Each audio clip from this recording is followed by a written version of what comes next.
Thank you, Warren. As they say here in Palm Beach one day. Let's go. See you in 2. Alright, well, Jumbo, everybody. Jumbo is how we say hello. So, Jumbo.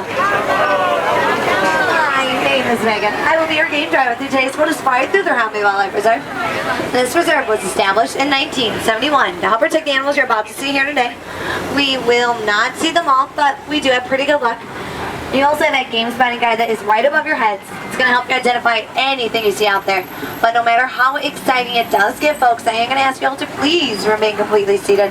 Because the road, it does get pretty bumpy, and I do not need anybody getting hurt. So, children, watch your parents. Parents, watch the children. But this little area of the reserve is called Little Ituri Forest. The animals in here, they blend in very well throughout the surroundings, so keep your eyes peeled. There's been plenty of times where we've been feet away, and even I have managed to miss them. But that right there on your right-hand side, folks, that is an okapi. Okapis were not found until 1901. Till then, nobody believed an animal like that could exist, because they have those stripes on their legs that kind of make people believe that they're related to the zebra, but they're not. They're actually the only known relatives of the giraffes. Alright, folks, it does look like we're coming up to a watering hole over here on the left-hand side. And it does look like there are a few black rhinos at the watering hole, folks. Now, everybody, consider yourselves lucky. Not many people ever get to see a black rhino. That is because they've been hunted to almost extinction. Unfortunately, there's only a good 5,000 of them left in the wild.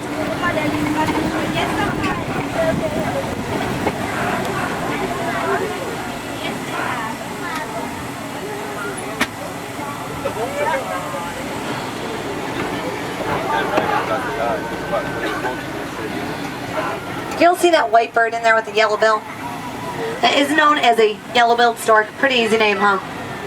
They eat pretty much just about everything. Frogs, fish, birds, and sometimes even baby crocodiles. But coming up here on the right-hand side, very top of this hill, you're going to see that cinnamon-looking animal up there. Is my personal favorite, and it is called the bongo. And bongos, they are known as the ghosts of the forest because they're hardly ever seen. They're very shy, and that makes them really reclusive. If you'll notice their horns, you'll see that they're bent backwards a little bit. It's actually a way for helping them travel through the forest a little bit better, so they're not getting caught on things.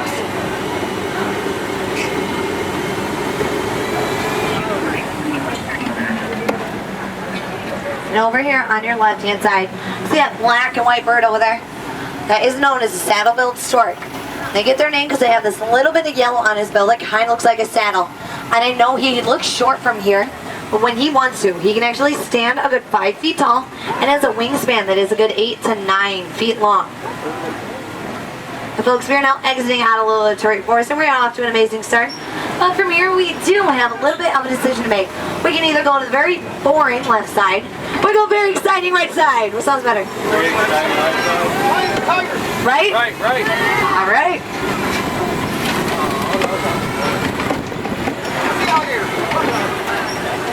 Okay, folks. It does look like we have found some watering holes. So remember what I said about the watering holes, folks. You never know what you're going to find. This little area we call Safi River. And a good amount of the time at Safi River, if you look hard enough at the very surface of the water, you might see something right underneath it. And a good amount of the time, it will be a hippo.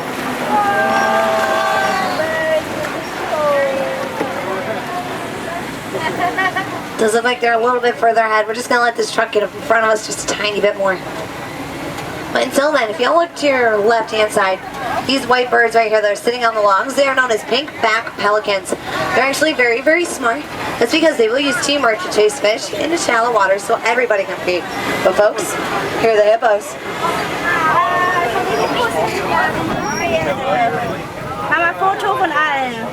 Hippos spend most of the day underwater. They will only come up for a few brief seconds to get a breath of air. They then go right back down. It's because they can actually hold their breath for a good 5 to 7 minutes at a time.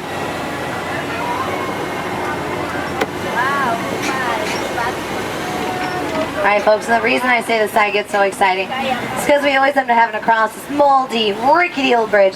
So we are going to go pulley-pulley, and that does mean very slowly. But folks, it does look like there are Nile crocodiles under the bridge today. So please remain completely seated for your own safety. Once again, folks, these are Nile crocodiles. They are much more aggressive than American alligators. And if you take a good hard look, you'll even spot a few war wounds. It's because their bite strength is a good 1,200 pounds per square inch. They can hit lengths to a good 18 to 20 feet long. And if any of them down there kind of look like they're smiling at you, I promise you they are not that friendly. It's actually a way for them to release hot air out of their bodies, keeping them cool.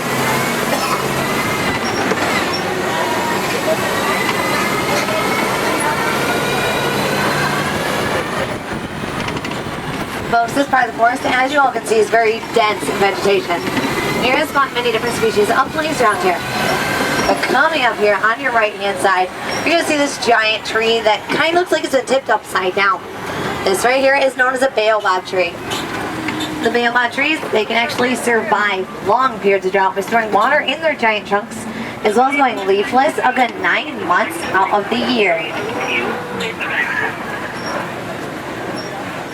Alright folks, we're going to start heading down this little hill now, because we are now entering the savannah. This right here is my favorite view of the entire savannah, because you can see everything, and it stretches for miles. We have a good 800 square miles here on the reserve. And it tends to act like a superhighway for animals that go through migration each and every single year. Find animals here like wildebeest and coal-laid cattle, sometimes even a giraffe or two. But the savanna landscape that is all around us is actually created and maintained by the animals that live here. Elephants, they tend to act like bulldozers, snacking down the trees so they can eat them. Giraffes, they're more of the pruning shears. That's because they will eat the undersides of these trees and then allow us for new light to get through. Zebras and antelope, they're more lawnmowers. That is because they will eat up all the grass and then allow us for new shoots to grow. Then little nibblers like warthogs and gazelles, they will trim up the edges.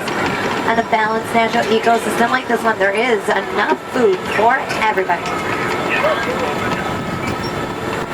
And does anybody want to take a guess what these orange mounds on your left and right are? Very, very close. These are actually termite mounds. And termite mounds, they are made from dried up termite spit and mud that kind of like bakes in the sun.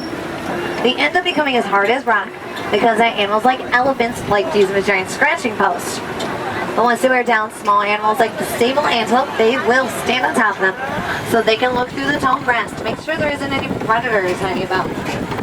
Over here on your right-hand side, these are actually the sable antelopes. And they are the emblem of the Brown Bay Wildlife Reserve, and that is because of how protected they are with their young.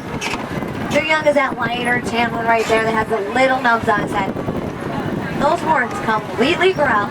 They're usually a good 52 inches long.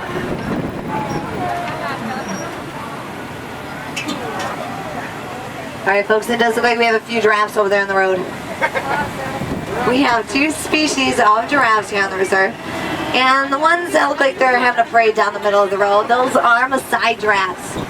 Maasai giraffes are the shorter of the 2 species, and they usually are standing a good 16 to 18 feet tall. If we get close enough to Maasais, I want you all to look at their pattern. You'll notice Maasais, they have this jagged, maple leaf looking pattern to their coat. It's actually going to help you distinguish between the 2 species a little bit further on. Apparently, they do not want to move.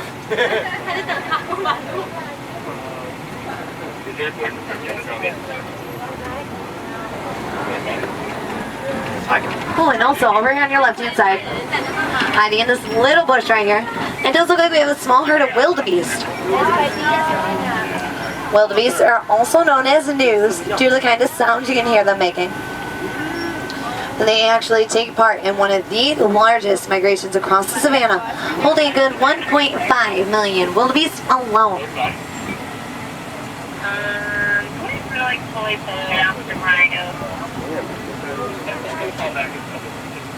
Apparently the giraffes really don't want us going anywhere, folks. They just walked in front of another truck. Alright folks, if I round this little corner, if you look to your right hand side, you're going to see this animal that kind of puts a longhorn to shame.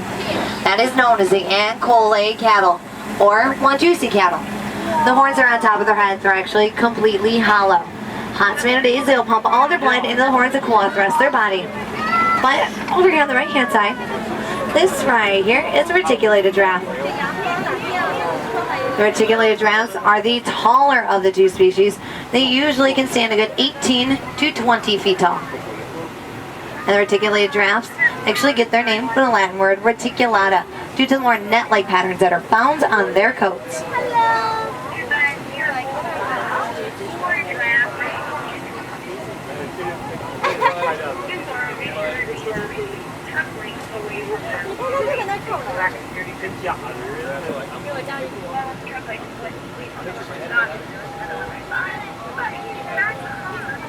Alright folks, we're going to keep on moving.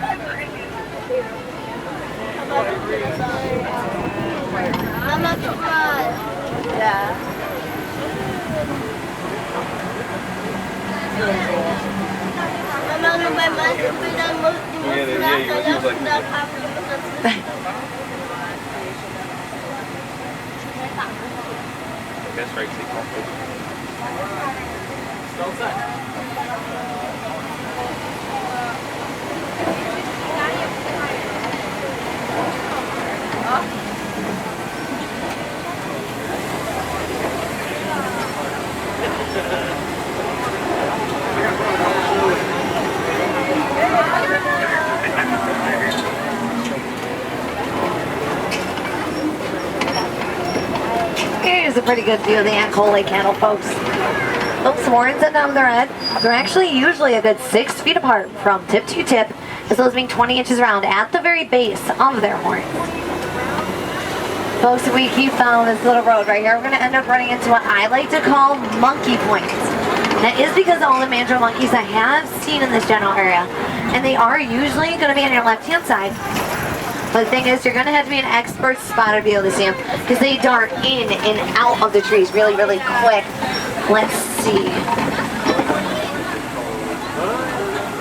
There's a few. There does look like there's a baby mandrill monkey right there on the left. Well, there's a few of them. But there is a giant elephant on your right.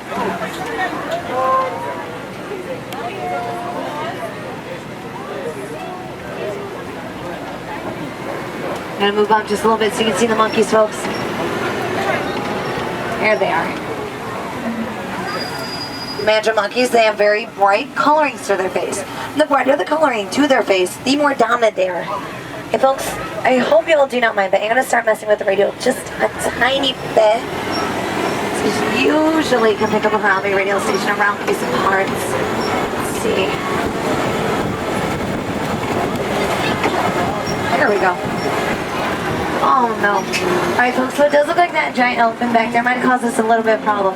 It does look like he might have tried to come this way and knocked our bridge down. We are going to have to keep on moving. See if we can find another way, but I really never used this back road before. Like, you'd think they'd have something back here for us, right? We're gonna die. Okay. Don't say that. I'm a fearless safari driver. I got this. Oh, goodness, folks. Alright. So it does look like the only way around is for us to cross this stressed out looking bridge. It does not look too safe, and we do not have the best luck with bridges, seeing as the last one had crocodiles underneath. So everybody, cross your fingers. Goodness knows what this one's gonna have. Oh, goodness. Alright folks, that's not sounding too good. Who does not have their fingers crossed? Keep your fingers crossed. We need all the luck we can get. Alright, we just cleared the front tires. All we have to do is clear the back and we'll be all set. And we're good. Let's get out of here.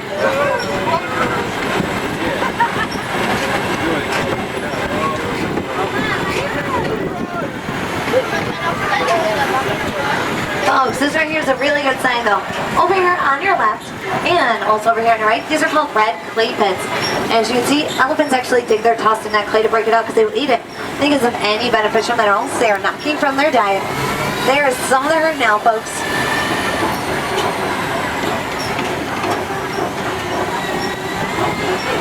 Elephants have very sensitive skin. That's why you also see them throw dirt and mud on our back, kind of acts like sunblock for them.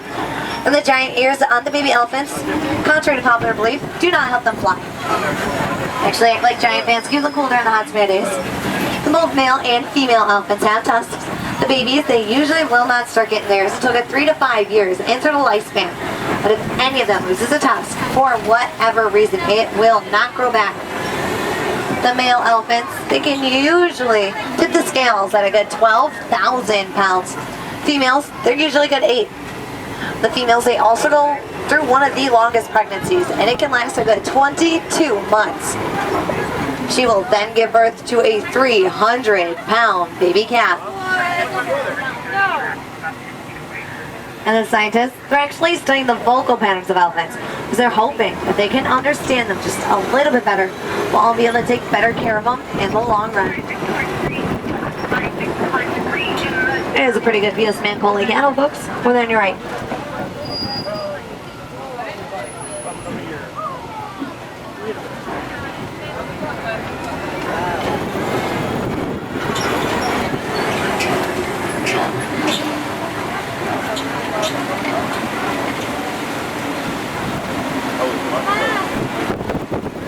Ooh, folks. Over here on the left. Stand this little island right here. These are greater flamingos. They are the largest species of flamingos. When they hatch, they're actually a dark gray to a black color. And they don't start getting this beautiful pink pigmentation until they start eating brine shrimp or any other food that's very high in keratin. Alright folks, I do have some news for you. Y'all are here on a very, very special day. That is because we actually had a white rhino birth here on the reserve. And he is absolutely adorable. But the thing is, he's really not that used to the trucks just yet. So they have asked all the drivers to not stop for him. But if I see him right here on the left, I will slow down. So just have your cameras out and ready. He's right here on your left-hand side, folks.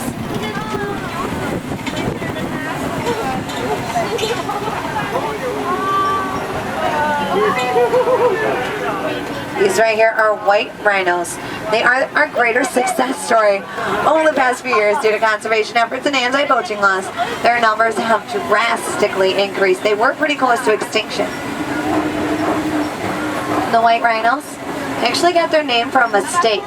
They were called the bite rhinos, from the Afrikaans word bite meaning wide, because of how wide his mouth are. Their mouths are compared to the black rhino we saw earlier. He's just bullying everybody.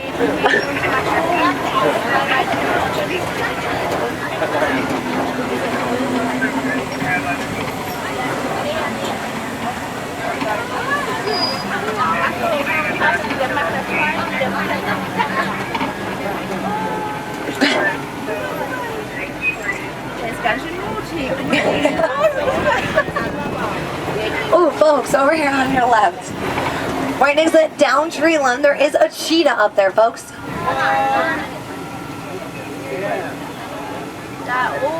Cheetahs are the fastest land animal. They can usually hit running speeds of good 60 to 70 miles an hour. But do not worry, they cannot sustain it for too long. It is only for a few brief seconds. But they do have very good eyesight, and that does make them really good hunters. They tend to hunt more towards the daytime, which is also pretty smart of them, because there is another big cat here on the reserve, and she tends to hunt more at night. The competition between the two could get pretty gnarly. And folks, it does look like we might come to them pretty soon, because these right here are Kopi rocks. Lions will perch on top of the Kopi rocks, and they get a view of the entire savannah. But we are going to have to look for them pretty hard. So they're usually inactive a good 18 to 20 hours of the day. If you see one, you'll be able to spot. Hello, Rhino.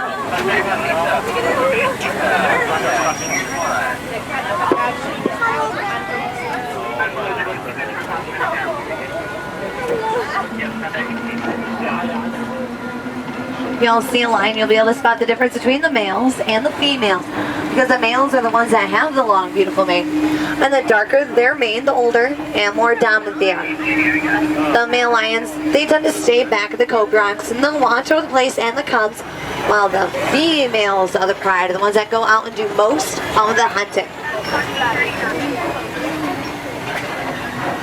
Alright folks, I don't know if it's a good thing or a bad thing that we're not seeing a lion. So we're just going to keep on moving.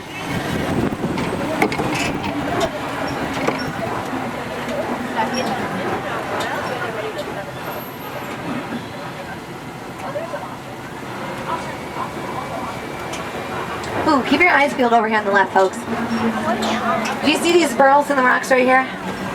They're usually made by that animal right there in the very last burrow. That is a warthog. Warthogs are the largest burrowing mammal. They create the holes in the rocks right there with their snouts. They then will go into them backwards, kind of like protection method, just in case an animal, like a cheetah or even a lion, does tend to get a little hungry. Folks, I do need everybody remaining completely seated. Completely seated. There we go. Ooh, folks, right there on your left, there are a few ostriches. It looks like there are actually some ostrich eggs right here on the left. Those eggs right there, they are usually a good 2 to 3 pounds a piece when they're laid. Let's see if we can get a better view of Mom and Dad. Ooh, one right here on your right hand side, this is a male. You can tell the difference between the males and the females because the males like this one, they tend to have more of a black looking feather, while the females like these on the left have more of a gray.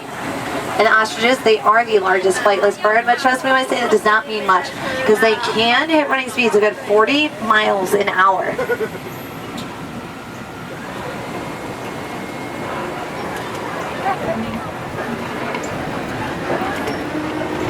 I do need everybody remaining completely seated. Alright folks, there is something I would like to show you. It's only they have left the gates open. And they have. So we're going to straight through here. But this bridge, it can get a little bumpy sometimes, so hold on tight folks.